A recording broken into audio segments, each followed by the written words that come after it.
الحمد لله والصلاة والسلام على رسول الله صلى الله عليه وسلم وبعد فأعوذ بالله من الشيطان الرجيم بسم الله الرحمن الرحيم إنه لقرآن كريم في كتاب مكنون لا يمسه إلا المطهرون. محترم ورونو دا کوم د قرآن عظیم شان کومه ترجمه ده د معتمدو تفسیرونه د تهیه کړې ده. نو الله سبحانه و تعالی دې موږ ته توفیق راکړي چې په صحیح طریقه سره ځانونه پې پوه کړو او عمل پې وکړو او د قرآن د حاکمیت لپاره کوششونه وکړو څو پورې چې موږ الله سبحانه و تعالی مشکلاتونه خلاص کړو او الله سبحانه و تعالی موږ تاسو ته اسلامي نظام تصویر لاندې یو پاک ژوند راکړو. نو مخکې باید موږ د قرآن عظیم شان تعریف وکړو. قرآن په لغت کې په دوه معنو راغلی. قرآن په معنا د قرأت او قرآن په معنا د جمع. په اصطلاح کې قرآن عظیم شان د الله سبحانه و تعالی هغه معجز کلام دی چې په عربي ژبه سره په عربي الفاظو سره الله سبحانه و تعالی د جبرئیل امین په واسطه محمد رسول الله صلی الله علیه وسلم باندې د دروست کالو په جریان کې را نازل کړی دی. فزرونه کې محفوظ دی، په صحیفو کې لیکل شوی دی او د تواتر په طریقه سره مخ ته را رسېدلی دی او تلاوت یې چې دی د عبادت دی. شروع چې ده په بسم الله سره شوی او ختم یې په الناس باندې شوی. نو دا د قرآن عظیم شان تعریف و. د قرآن عظیم شان سورتونه چې دي 114 سورتونه لري او د قرآن عظیم شان آیتونه چې دي د کوفیینو په هغه باندې 6210 غالبا او د کوفیینو د نورو په هغه باندې په نظر باندې 6600 آیتونه لري. نو د قرآن عظیم شان موضوعات د دغه آیتونو چې کوم موضوعانو کې د آیتونو راغلي دي نو موضوع هم به معلومولای شو چې قرآن عظیم شان مختصره لنډه موضوع چې قرآن د څه شي نه خبرې کوي. نو د دغه آیتونو چې دغه 6600 آیتونه کوم موضوعات کې راغلي شوي دي مختصره لنډه موضوع موږ ته په لاس باندې راتلای شي چې موږ یو مختصر لنډ مفهوم تخستلی شو. نو د 6600 چې دي دا په یو روایت زر آیتونه چې دي دا په امر کې دي. زر آیتونه د امر په دې کې راغلي دي چې الله په باندې امر کوي چې کار وکړي. زر آیتونه یې په نهي کې راغلي دي، په منع کې راغلي دي. زر آیتونه چې دي هغه په د وعید کې راغلي دي، په وعید کې عذابونه کې راغلي دي. څوک چې بد کار وکړي کفر وکړي د لپاره د وعید. زر آیتونه په وعد کې راغلي دي چې څوک بد کار نه وکړي او کافر شي دغه لپاره. زر آیتونه په دې کې راغلي دا وعیدونه دي لپاره. او زر آیتونه امثال دي، امثال. زر آیتونه قصص دا په شپږ زر شي. 1500 آیتونه چې دي هغه 1500 هغه احکام دي پکې چې زموږ د اصول فقه علما ویل کی چې د احکام د 1500 آیتونه هغه شوي دا مستنبط شوي دي. نو دا بشپاک زره او څو شول سل آیتونه یې په دعاګانو کې دي. دا بشپاک زره او شپږ سو شي او شپږ شپته ناسخ او منسوخ دي. نو د دې موږ موضوع د قرآن د موضوع په اړه موږ ته څلان مختصر فکر موږ تاسو ته پیدا شو. بسم الله الرحمن الرحيم اعوذ بالله من الشيطان الرجيم. دا د ټول علماو په اتفاق سره اعوذ بالله چې دا د قرآن عظیم شان آیات نه ده او دا باندې امر شوی دی چې کله تاسو قرآن وې رسول الله صلی الله علیه وسلم امر کوي چې کله تاسو او الله سبحانه و تعالی امر کوي دی چې فاذا قرأت القرآن فاستعذ بالله من الشيطان الرجيم. چې کله تاسو قرآن تلاوت کولو نو اعوذ بالله من الشيطان الرجيم ووایي. خپل د اعوذ بالله من الشيطان الرجيم دا آیات د قرآن نه دی په اتفاق د ټول علماو سره. د الله د خوا نه امر په شوی چې تاسو کله قرآن تلاوت کولو اعوذ بالله من الشیطان الرجیم ووایئ، ځکه قرآن ته کېناستل د یو ډېر ستر نعمت دی او شیطان ډېر ستر دښمن دی. هغه موږ غواړي چې د دغه ستر نعمت نه موږ محروم کا، د دې نه د غوږ نیولو، ده ته د غوږ نیولو نه موږ محروم کا، په دې باندې د عمل کولو او د حاکمیت لپاره د کوششونو نه موږ محروم کا. نو د دې لپاره یو ستر پناهګاه ته ضرورت دی. ستره پناهګاه الله ده. شیطان ستر دښمن دی، واضح دښمن دی. نو موږ به پناه وغواړو د الله. اعوذ بالله من الشیطان، پناه غواړو په الله باندې، په الله باندې موږ پناه غواړو د شیطان رټل شوي نه، چې شیطان متمرد، شیطان موږ ته ضرر ورسوي زموږ په دین کې، زموږ په دنیا کې. او دغه څه نه موږ منع کړو چې موږ ته د الله د خوا نه موږ ته امر شوی دی. نو موږ چنګ لګوو په الله باندې، د الله په جانب باندې، او اعتصام کوو د شیطان رټل شوي نه. بسم الله الرحمن الرحیم.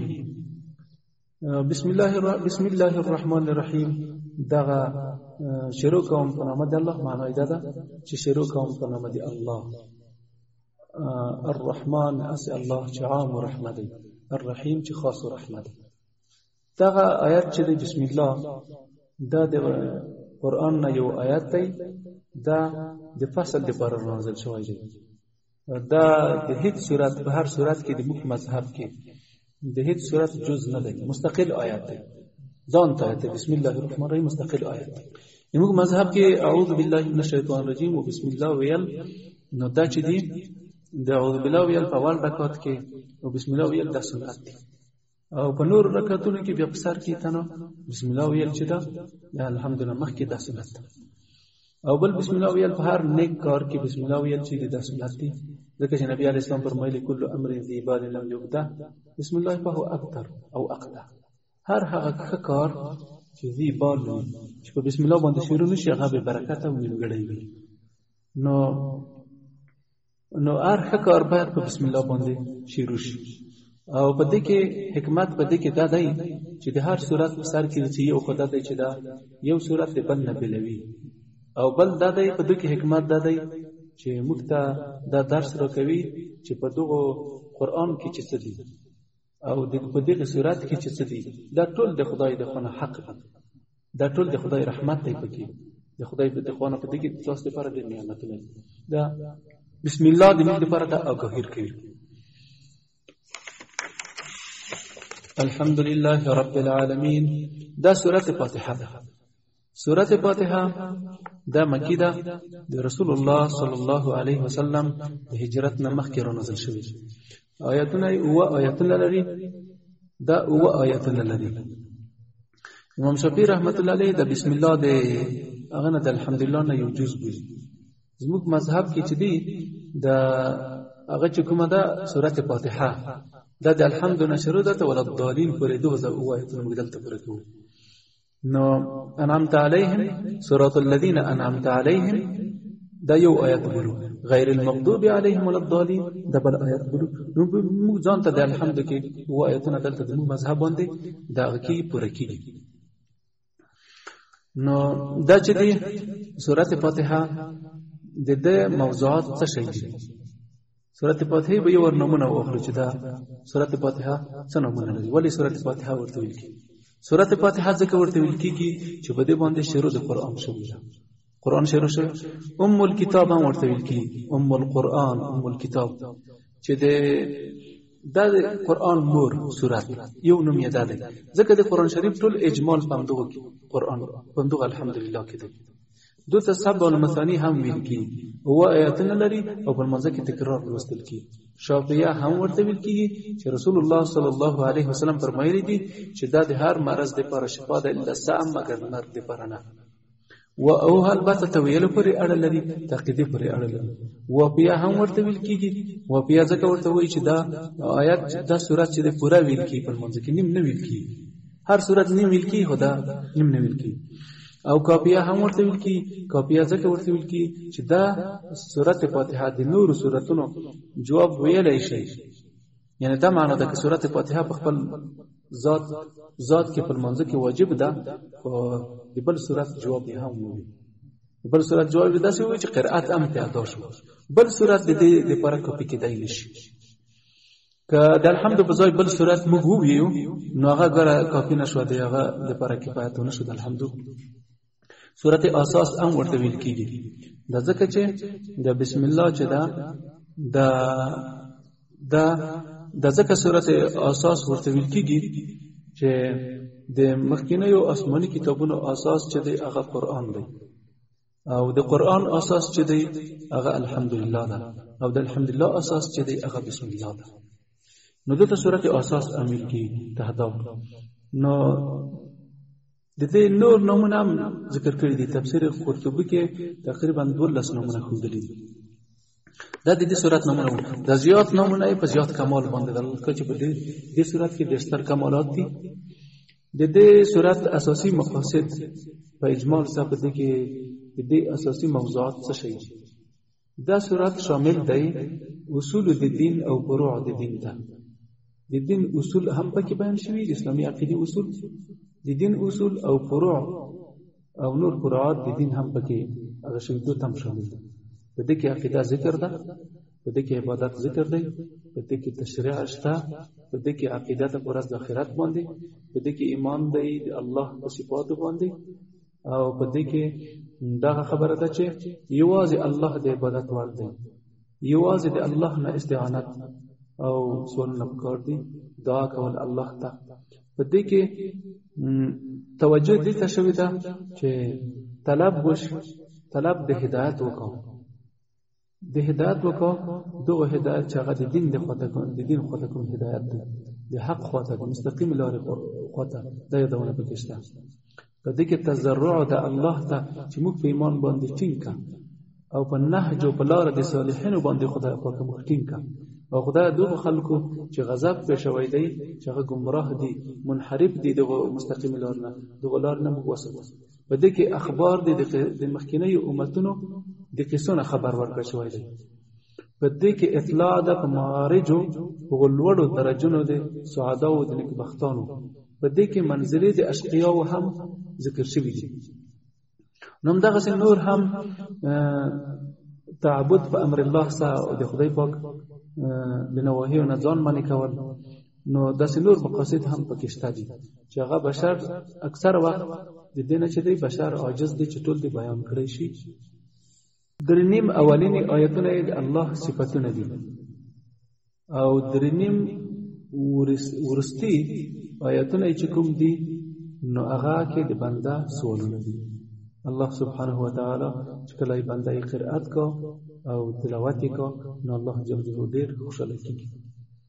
معنی دا الحمدلله رب العالمین، ټول ستاینه الله لره دي، ټول کمالات الله لره دي. والمار کې کته سي درنا کمال ویلای دا د مار کمال نه دی. الحمدلله انسان کده سي علم ولري، یا د انسان خلا، یا د ګل خلا، یا د مثال په تور خيخي منظره، یا د مثال په تور دغه خيخي میوه، ټول الحمدلله بخپل د دې کمال نه دی، الله پکې پیدا کړی. الحمدلله ټول ستاینه هر فرد د افراد د حمد جنس مناسبت او دا ټول الله لره دي. رب العالمین ګردته الهتم وی چې ځکه حمدونه الله لره دي چې رب العالمین دی کنه. نو بل څوک رب العالمین نشي کېدلی. تاسو فکر وکړئ به حساب عالمیان دي. عالمین جمع د عالم د عالم. نو عالمین دې ځکه وی چې نو دا کې هغه اقسام دي، هغه ډېر زیات دي د عالمیان، بخي ډېر زیات دي. او بل عالم چې دی دا نخی ته ویل کی دام د الله وجود باندې د عالم د مخلوقات د نخه ده. نو الله د سره وصل کوي، الله وحدانیت د الله وجود ده. نو رب العالمین دا قانون کوي د عالمیانو دی. الرحمن الرحیم دا عام رحمت دی، الرحیم خاص رحمت دی. مالک یوم الدین مالک د ورځې د جزا دی. ایاک نعبد خاص ته موږ عبادت کوو الله، و ایاک نستعين او خاص ته تانه کومک وړو، معاونت ته تانه وړو. اهدنا الصراط المستقیم الله مخته وخی مستقیم لار، ارشاد د مستقیم لار وکي، موږ ثابت کې په مستقیم لار باندې. د هدایت په تفسیر منیر کې 15 قسمه کړه هدایت. یو هدایت چې دی هغه فطري هدایت دی چې هغه خدای پاک ټول انسانانو ته د ورکړي. نو هغه دغه هدایت دی چې مثال په تور یو بچای چې مثال په تور کله پیدا شي نو الله د هدایت ورته کوي چې کله وږی شي نو دای غږ ورته کا وژړي. دا یو قسم هدایت دی.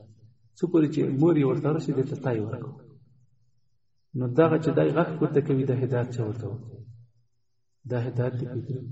بل هدایت د حواس دی. دغه نو ورسته بیا نو د شي چې دغه هلک چې کله لږ رغټیږي نو بیا هغه فطرتن چې وږی شي आवाज هم پورته کوي نو بیا مور چې سترګې نه اړوي. دا د هدایت د حواس د سترګو څخه خپل مور پیژني په خوب سي ګوري. نو دا دغه نو ورسته بیا هدایت د عقل دی. بیا نو دا دی چې کله بالغ شي نو عقل کار دا خدي دا بد دي دا دادي دا هادي دا دادي د شنو جوړ پیږي. عقل عمر سره مرګ شي ګوره فطرت شو ګوره دلته د حواس هدایت شو دغه ته عقل د عقل هدایت شو. عقل خدای پاک عقل پوخ کا عقل تقویت شي خدای پاک استعداد ورکو په دوسه بس ډېر شاوم دای پیژنې لار کې پیدا کوي. بل بیا هدایت د دین دی.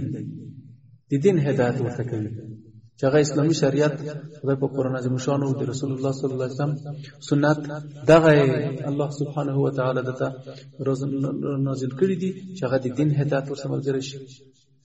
نو دا څوم هدایت شو. پنځم قسم هدایت توفیق دی چې کچېرته دغه هدایت ټول دغه فطری دغه حواس هدایت د عقل هدایت هم دي د دین هدایت هم پکې بیا نو دغه هدایت چې دای کله عمل وکړه او په دلاره باندې مستقیم په دا هدایت توفیق دی. دا هدایت بیا د پیغمبر په لاس کې نشته. انک لا تهدی من احببت ولكن الله يهدي من يشاء.